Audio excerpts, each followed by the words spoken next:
Hi guys, so welcome to my channel.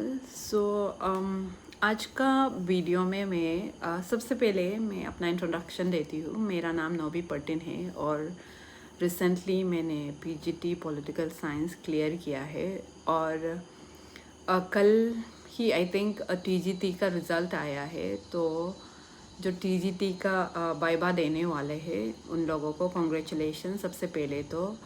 और मैं जो वाइवा देने वाले हैं अभी जो स्टूडेंट उन लोगों को अपना एक्सपीरियंस शेयर करना चाहूँगी, क्योंकि बहुत लोग ने मुझे कॉल करके मैसेज करके पूछा है। ऐसे बात नहीं कि मैं बहुत एक्सपर्ट हूँ, ऐसा नहीं है।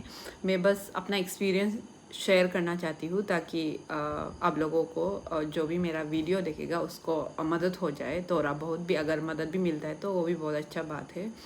और जैसे कि मैंने बोला कि मैं कोई एक्सपर्ट नहीं हूँ, बट जो मैंने एक्सपीरियंसेस किया है उसी को मैं आप लोगों को बताऊंगी ताकि आप लोगों को अपना वाइवा में थोड़ा बहुत हेल्प या आइडिया मिल सके। तो सबसे पहले बात करना चाहूँगी इंट्रोडक्शन को लेके ना।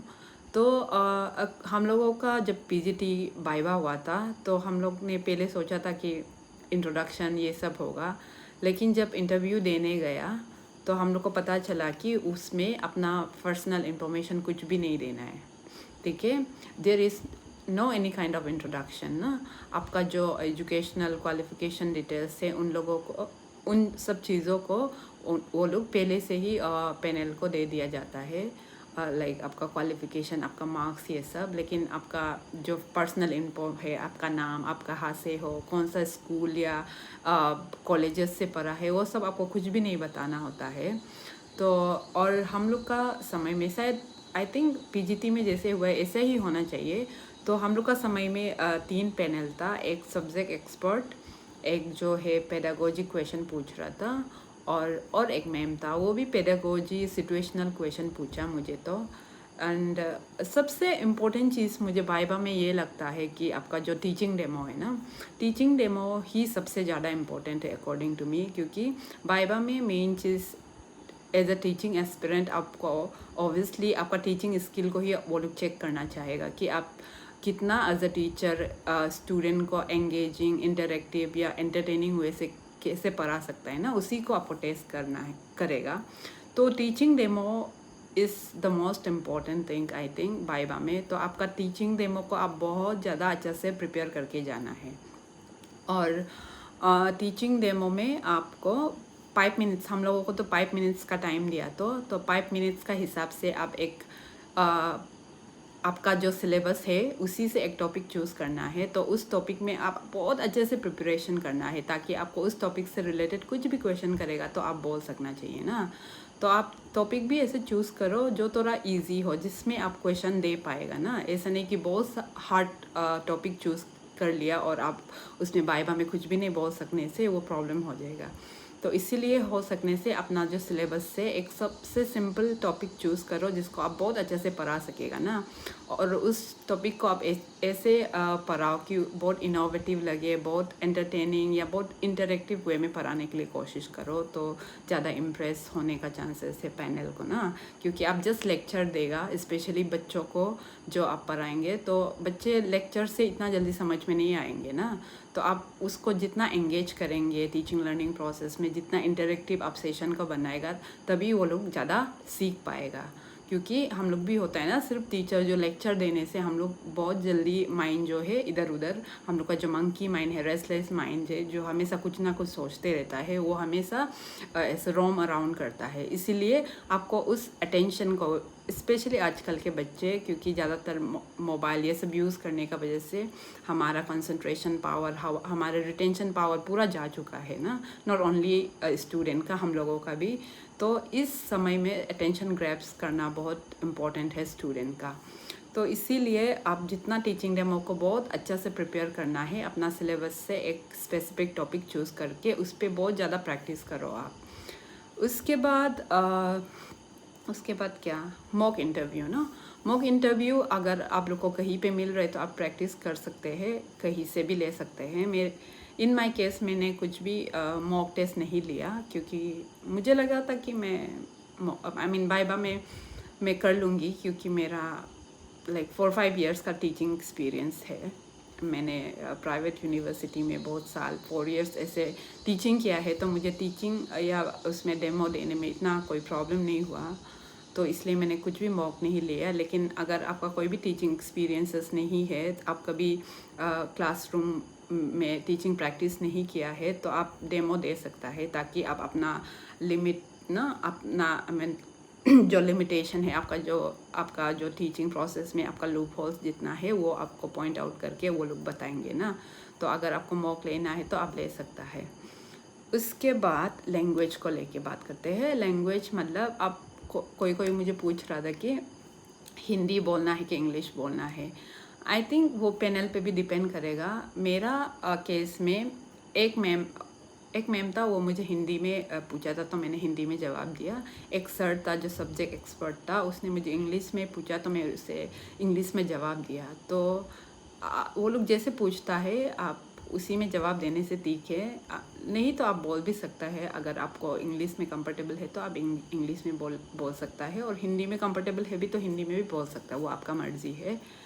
और क्या है, ड्रेस कोड तो हो जाएगा, आई थिंक वो आप सब जानते हैं। और क्या बात, और या उतना ही है, इतना कोई वो नहीं है।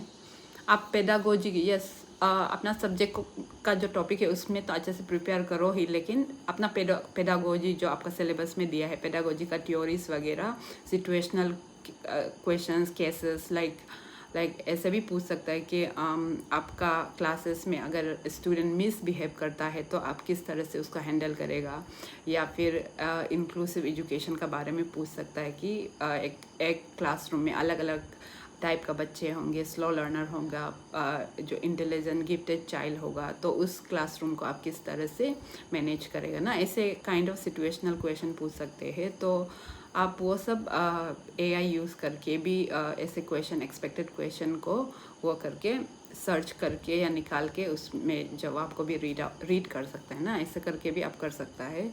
तो पेडागोजी को भी थ्योरीज वगैरह को अच्छे से पढ़ो, क्योंकि थ्योरीज को भी आप जो हम लोग थ्योरीज पढ़ता है पेडागोजी में, उसको प्रैक्टिकली क्लासरूम में आप किस तरह से यूज़ करेगा वो सब भी पूछ सकता है। तो पेडागोजी को भी बहुत अच्छे से पढ़ो। डेमो को तो बहुत ज़्यादा इम्पोर्टेंट देना है, डेमो टीचिंग को उसमें बहुत अच्छे से प्रैक्टिस करना है।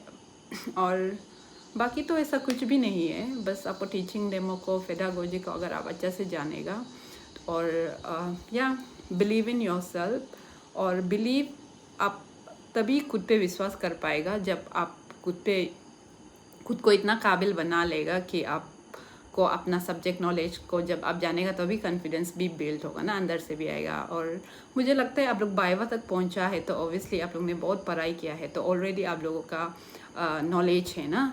तो उस नॉलेज पे अपना हार्ड वर्क पे विश्वास करो और बी कॉन्फिडेंट। एंड और एक बात, अगर आपको कुछ क्वेश्चन का जवाब पता नहीं है तो आप ओवर स्मार्ट बनने के लिए कोशिश मत करना, क्योंकि वो लोग ऑलरेडी एक्सपर्ट है, वो लोग को पता है जो भी वो लोग क्वेश्चन पूछ रहा है। तो आप अगर नहीं पता होने से भी authentic and don't try to pretend कि हम जानता है करके ना। अगर आप नहीं जानता है तो ऑनेस्टली बता दो कि आई एम सो सॉरी, मैं नहीं जानती बोल के ना आप, या मैं नहीं जानता ऐसा करके आप लोग बोल सकता है। तो नहीं जान के भी ज़बरदस्ती एक्सप्लेन करने के लिए कोशिश मत करो।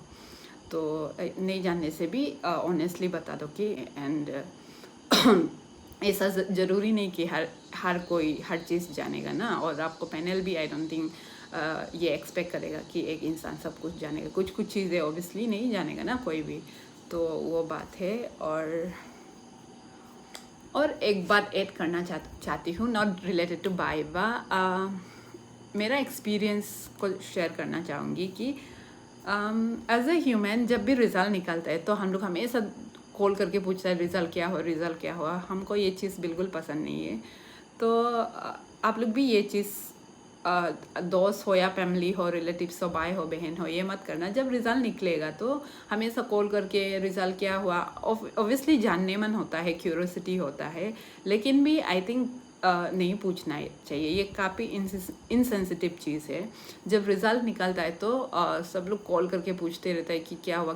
कभी कभी इरिटेट हो जाता है ना, क्योंकि अगर कोई फेल हो जाता है, किसी का एग्ज़ाम ख़राब हो जाता है, तो ऑब्वियसली वो किसी से बात करने भी मन नहीं होता है, वो ऑलरेडी इतना दुख में होता है, फिर भी रिज़ल्ट पूछते रहेगा तो इरिटेट होता है। और ऐसा भी है कि कोई अगर क्लियर करता भी है तो स्पेशली वाइवा स्टेज में ऐसा ज़रूरी नहीं कि वाइवा के लिए क्लियर हो गया तो एग्ज़ाम में भी पास हो जाएगा। तो कोई कोई ऑब्वियसली वो उसको सीक्रेट रखना चाहता है ना कि अपना रिज़ल्ट को, क्योंकि वो फाइनल रिज़ल्ट नहीं है।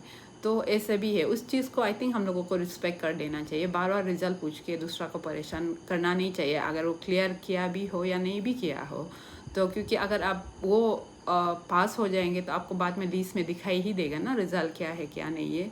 तो बार बार अपना दोस्त, रिलेटिव्स हो या भाई बहन हो, बार बार कॉल करके जब भी एग्ज़ाम रिज़ल्ट ये सब निकलता है तो पूछते मत रहो कि एग्ज़ाम क्या हुआ, ये हुआ नहीं हुआ, है ना।